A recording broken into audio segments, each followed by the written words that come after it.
and welcome to Kirly-Sue's plant-based show, where today we have the lovely Beth joining us today. Hello, Beth. Hi, how are you? How are you doing? I'm good, thanks. How are you? I'm good, enjoying the sunshine. Fabulous. It's lovely to have some sunshine in the UK for a change. So, isn't it? Yes, for our viewers and listeners, please introduce yourself and tell us about what it is that you do. So my name's Beth. I am 51. I run two businesses. One is a vegan catering company, and the other one is a lingerie business that I set up in the lockdown to cater for like all women of all sizes, all shapes, and all ages, because I really wanted to change the narrative around how we go to market as a fashion industry, as underwear marketing. I felt that there was too much imperfection not being put out there, and I wanted to make things a bit more real.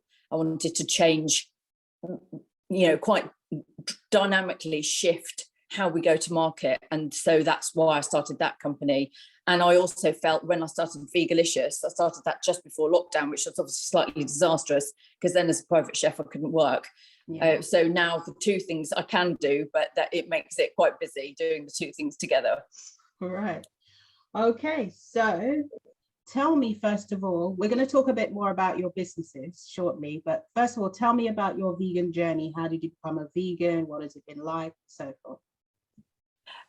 Well, I mean, I'd never really described myself as vegan. I'd always say I was plant-based because my children are not vegan.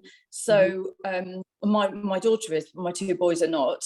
It was a kind of gradual journey into, I've always been, I've got 15 animals of my own, and I've always been very, very compassionate in terms of, I've always kind of watched Compassion in World Farming and, followed people like that. And then one evening I watched Earthlings, and that changed things for me a lot. I mean, I was already vegetarian.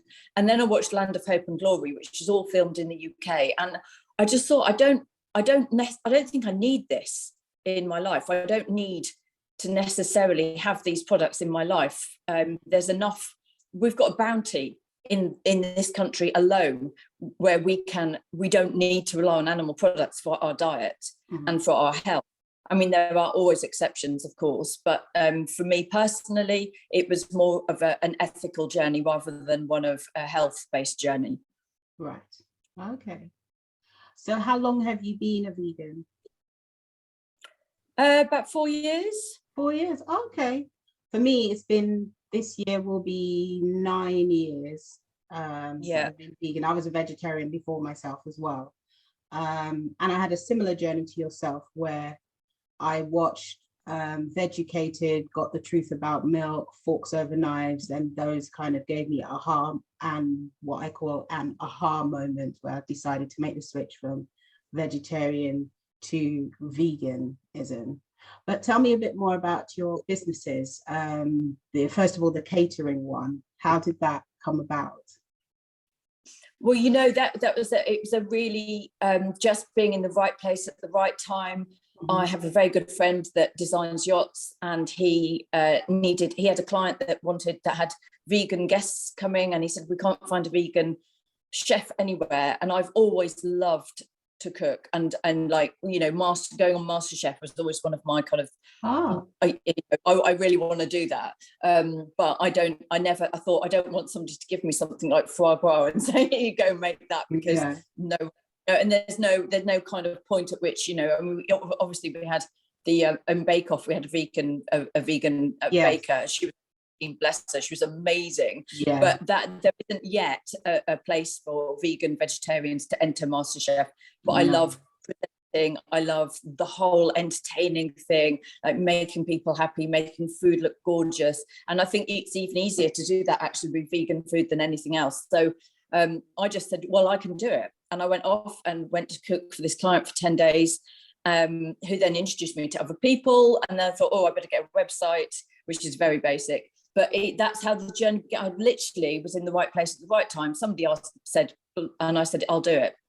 and I loved it, and I do love it. I love catering for people. I love having that journey with people that are just expecting not such great food, and then they get really good vegan food, and I love part of the process of introducing people to that it can be really good, and it really can be as good as fine. It can be fine dining.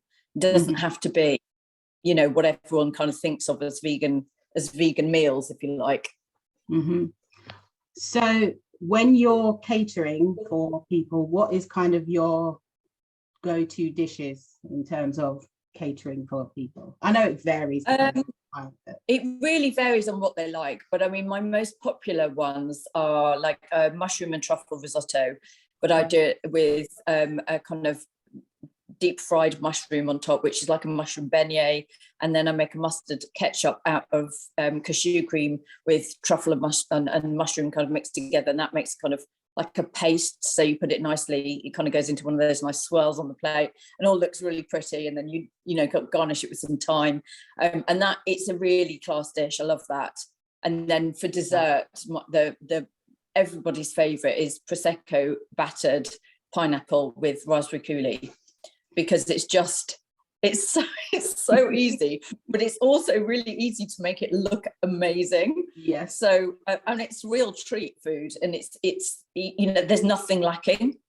There's nothing lacking at all. So you don't feel like, oh, this is a vegan dessert. It feels as indulgent as anything else. It sounds wonderful. I mean, I don't drink alcohol, but I could imagine a pineapple in batter with a coulis. I have a really sweet tooth. I have to watch myself. Hi, I'm Suzanne, and I'm a sugaraholic. Yeah. So yeah, I love sweet things, and I love the nowadays the different things you can do with desserts that are vegan that look fine dining. I was watching MasterChef Australia, and it kind of blew my mind at the different things that you can achieve. And I looked at a lot of the things, and I thought, actually, a lot of this you can make it vegan and make it look taste good. Because the main thing is the look good and taste good as well. Because sometimes people focus on how the presenting the dish, plating it, but then the flavors are not there. But balance the flavors and plating it, I think that's totally achievable with vegan food. But there's still prejudice or preconceived ideas that people have when it comes to vegan food, and they think, it's not going to taste nice. And I just say, if people say they have vegan food that doesn't taste good, it just means the person cooked it, didn't do a good job. That's it. Yeah, that's it. Simple as that. Everyone needs me in their kitchen. Yeah, I'm sure that will be really great. So your other business is very intriguing. The other business, the lingerie one. Tell me a bit more about that. So I set it up 7 months ago in lockdown. I mean, I've kind of had a strange journey into it, because I've been a dancer all my life. That's been my life. Like I haven't trained to do anything else. And I had 2 of my children in my late 40s, well, kind of early 40s, I suppose I was nearly 43. And they're twins, and one of them was diagnosed with autism and ADHD. So I couldn't then work, because I can't teach dance and have a very disruptive child in the class. And it just was, I had to have something else to do. And I was in lockdown, and at that point we were like, well, when are we coming out of lockdown? Is the hospitality section ever going to open again? Because restaurants were allowed to open, and they were allowed to have like table service, but private chefs still weren't allowed to operate. So I was thinking, well, I want to work. I've always worked. I love working. I want to show my children always that like I've got a strong work ethic, and that I can, and also that you can do anything you want to do. And that kind of coincided with having to have a business that was based from home because of Zach, and also wanting the flexibility, but at the same time my daughter was in lockdown, going through an eating disorder, and being bombarded constantly with images from like the typical lingerie adverts that you get, where everyone looks like something out of Love Island. They're all about 20. They're all like often quite obviously enhanced, shall we say, and there's no reality. They're all filtered, they're lying on a bed, pouting, looking for somebody. And I thought, well, no wonder all of our teenagers are struggling, because if they think if they don't look like something from Love Island, then they have no validation. So we're living in a world where, you know, you've got glow up challenges on TikTok. So the thinner you can get in X amount of weeks, the better it is. And this is hitting our teenagers' Instagram and TikTok hourly. And I just thought to myself, the problem is we don't nobody markets realistically. Nobody markets, you know, you might get the occasional plus size model, but all the shops that I buy from, everyone's 5'9" and a size 6 or 8. So if you're anything other than that, which is 95% of us, then you don't fit into that demographic. So I wanted to show my daughter that normal women can look good in anything, at any size. And actually, if you've got scars, that's perfectly normal. If you've got a bit of a tummy, that's perfectly normal. If you're pear-shaped, that's perfectly normal. If you're size 16, it's perfectly normal. But in that narrative, it's also perfectly normal if it's your build to be a size 6 and not have any boobs and not have, you know, do you know what I mean? So there's this constant pressure in society where, you know, I mean, underwear companies do not market underwear to anyone over the age of 30. It's all to youngsters. And, you know, I'm 51, so, you know, it's nobody my age modeling underwear. And I felt like I want to change this. And so I set up Liberty and Love, and I just did it. I just thought, I'm going to do it. And, you know, it will take a long time for my brand to be like, you know, a big brand, because I don't have a big financial back behind me, all of those things. But I thought, I'm going to do it because I want to be out there saying, you know, you can look good at 45 in underwear, and you deserve to, and buy it for you, not just for your man, for the weekend, for date night, for Valentine's, for, you know what I mean? I was quite sick of that kind of marketing, the way it was going to market. So I thought, right, if I'm that fed up of it, then so must other people be. So that's how it was born. That's a really amazing and strong ethic and story, because I think over the years things have changed. We still have a long way to go, because once upon a time you would never see a Down syndrome child modeling in anything. No. But now there's not many, but you do see a few.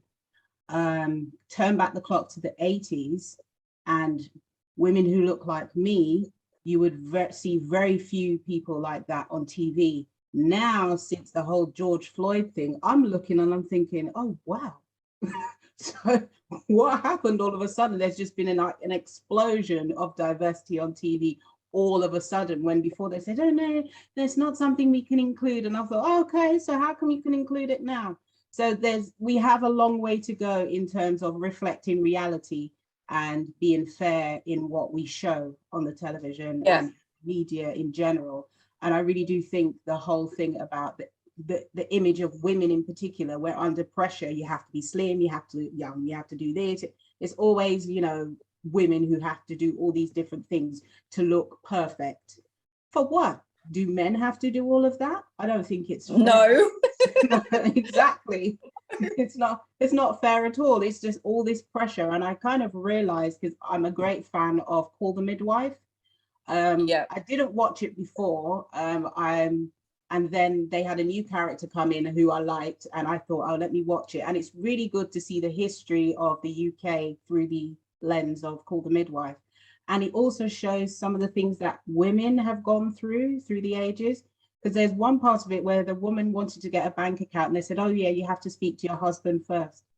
I thought, what in their name? What for? And I thought, is that what women had to put up with? But we're still on our journey in making things better and fair and equality. And I applaud your efforts in terms of what you're doing. And I do agree in terms of social media and people showing all this perfection. But I think it's also for people to realize people are only showing you what they want to show you. You're just seeing the show reel, the best bits. no one's life is perfect, no matter how much money you have, no matter what status you have. No one has a perfect life, but yet that's what we all like to see. For some reason we like to show this perfection, because also there once upon a time you would see very few redheads on television. Even today there's still a stigma, an issue with redheads being on the cover of a magazine. One of the girls, Nicola from the group Girls Aloud, spoke out about this and said there is still a prejudice about people with red hair. And I thought, this is insane. What kind the whole of thing's insane though. The whole thing's insane. I just, for me, I look at someone and I think I will tap into someone's energy and think they look amazing. And I never look at somebody and size them.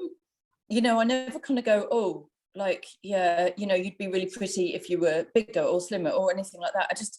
I don't know, like, people can be attractive for all sorts of different reasons, and that comes across in their confidence. And I think we have to, as a society, start addressing that, because if I've recently had an accident and fallen down the stairs, had to have my whole arm replaced, and I've got a 32 centimeter scar down the back of my arm. Wow. And I'm like, okay, does that now make me unattractive? Well, no. It shouldn't. And the same with my cesarean scar. I don't particularly like it. I wish it wasn't there, but it's real. And that about 40% of babies are born with a cesarean, so there's a lot of us out there with them. We shouldn't wear a bikini because we've got one, and we shouldn't feel. We should be seeing women in their natural state, post childbirth, post 40. Wearing underwear and wearing swimwear and looking good in it and feeling good in it. So, but nobody does that yet, except me, obviously. I think there's time for change. There's definitely a time for change, and things have been changing recently. I think now with the recent outbreak of COVID, a lot of things have changed, particularly this whole working remotely, working from home, whereas before employers would say, oh, no, you can't do that. All of a sudden, it's a thing now. There's a lot of change for the better, because there is no necessity for people to crunch themselves on the tube to work in the morning in the rush hour every single day to get there, when they can work from home and save on the environment, save on pollution and save on the stress of having to commute to work, because some people commute for an hour and a half, which is really long, to get to work, and it's just not a necessity. And I think we need to look at what is really important for us as human beings, and I really do think we need to look at how we portray ourselves in the media. Definitely, that is super important. So thank you for starting it. You say you haven't got a big backer. I don't know. Keep doing interviews like this. I'm sure somebody will come your way and pick it up. Definitely. So I've got some fun questions for you now. Okay. Oh. Right. If you could have a superpower, what would you want to have? Oh. Shall I name some superpowers? Yeah. Yeah. So superpowers are you be able to transport yourself from here to another place instantly. You can fly, you can be invisible. You can make them up. The superpower is just fictitious. So anything you want to do, you can know what people are thinking, things like that. These are all different fictitious superpowers, but what sort of... I don't think I'd want to know what people were thinking, because I think it could be really damaging. It could actually really mess with my head. Yeah. I think I'd like to be invisible so that I could go into my daughter's bedroom at night and take away her mobile phone so she can't do TikToks at 1 o'clock in the morning. Oh, no. There's another way around that. No, I know. We're just struggling with that one at the moment. Yeah. Okay. So the other one is, if you could have any pet in the world, what pet would you love to have?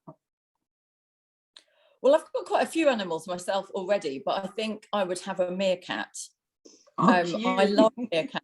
I love, like, there's this meerkat experience you could do at a zoo near us, which I wouldn't do, but I kept saying to my younger boys, like, would you like to go and do a meerkat experience, which is where you can go into their enclosure and just sit with them? And I'm thinking, I'd like, can I do it? Can I do it for like my birthday? I just think they're so cute. They're so gorgeous. Lovely little creatures, and I'd love to know more about them, but I don't think, they're wild animals. They don't really deserve to be pets. So, but then again, that was probably said about cats years and years ago. Possibly.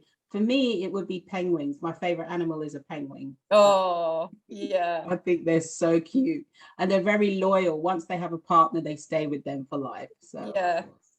So I need to find myself a penguin type husband, I think. Okay, so when you're cooking at home, what's your kind of go-to dish for cooking at home? I'm a big fan of rice-based dishes. So paella, Thai curries, Indian curries, risottos, that sort of thing. It's just easy. I've got a rice cooker, which just makes the perfect rice, and then you just chuck everything in together. And stir fries. I mean, I love Asian food, so that's my go-to for me personally. But my kids are not so much with the Asian food. They like things a bit more bland, so like the risottos or just basic rice dishes they like, or noodles. Noodles are good. But when you're busy, actually it's quite easy to make quite quick vegan food, because you chuck it all in a big pan with some noodles that take about 3 minutes, and 6 minutes you've got a meal. It's easy. I love chickpeas, so that's kind of one of my staples. And chickpeas anywhere you can. Today I made a chickpea omelette when you use the chickpea flour. So, and then you put a little bit of black salt in it, so it kind of tastes like an omelette type taste. So I love all things that. I love bulgur wheat as well. I've just recently discovered bulgur wheat tastes a lot. It kind of works like rice. I don't know, have you ever cooked with bulgur wheat before? No. It looks and tastes a lot like rice, but it's healthier as well. But but it's really nice. Yeah, it's really nice. I just bought the wholemeal one as well, the whole grain, the brown one. That I love that as well. Anything. I also love oyster mushrooms. Because before I was like not really a mushroomy person, but oyster mushrooms, those are really nice when you do them in batter, seasoned batter, and bake. And you can bake it. You can deep fry it or bake it. Those are amazing. But you just have to marinate the oyster mushrooms overnight so that it takes the flavor. Yeah, like zucchini mushrooms. Yeah. What else? My favorite Sunday morning breakfast thing is to do like I call it like a lewka. It's based on a Polish lewka type of recipe, but you use mashed potato and you add flour and you make it into like a dough, and then you roll it out like almost like a French toast, but then you just fry it, and it's delicious. And you can put it with some golden syrup or whatever, or you can make it savory.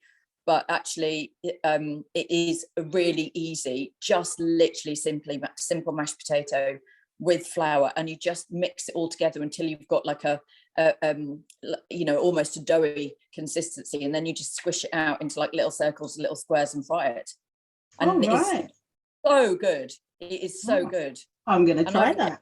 I've given it to loads of people who are not vegan, and they're just, this is delicious. And you cook it like you would French toast, traditional French toast that you'd put in egg and but you just cook it like in a frying pan, but obviously without the and that's a really good kind of brunch. I'm hungry now, but yeah. Okay, so what would be your top tips for anyone wanting to start in business, their own kind of vegan business, would you say? Their own vegan business? I don't know. I mean, I think when you're starting any business, you have to work out how you're going to go about it. You have to work out how you're going to build a website, if you need a website, whether or not there is a market there. That's the most important thing. Is there a market for what you're trying to do? There is so many vegan ingredient companies out there now that, like, they're so accessible that unless you're going to massively undercut somebody, how are you going to kind of make that difference? So I think the most important thing is making sure there's definitely a market for what you want to do. And the thing is, is making sure you're sourcing ethically. So you have to have all of that in place before you even think about a name, a website, going to market. Once you've decided to set up business, it's not actually that difficult. Because we're very lucky, we've got Google. You can Google anything. You've got, Companies House have a whole list of people that will help you with accounting, with confirmation statements, with all of those things that if you've got no experience at all, which obviously I didn't have. There's always people out there that can help you. There's always website designers. So work out what it is, which bit of the business you are going to be good at, outsource the other bits. That sounds like great advice. So if people want to find you on social media or online, how can they do that? So now you can shamelessly plug yourself. Well, so Liberty and Love, the website is libertyandlove.uk. A lot of people get up and they put in co.uk and then they message me on Instagram and say, I can't find a website. But it is libertyandlove.uk, all lowercase. And on Instagram, it's Liberty and Love Boutique, same on Facebook. And then Vegalicious is vegaliciouschef.com, and on Instagram it's the Vegalicious Chef. Great. Well, thank you very much. It's been wonderful speaking to you today and hearing about your vegan journey. Yes, and your great businesses. I hope that they will continue to flourish and that somebody will pick up the whole lingerie thing and run with that and help you to push it forward as well. So lovely speaking to you today. Speak to you again soon. Yeah, thanks. Bye.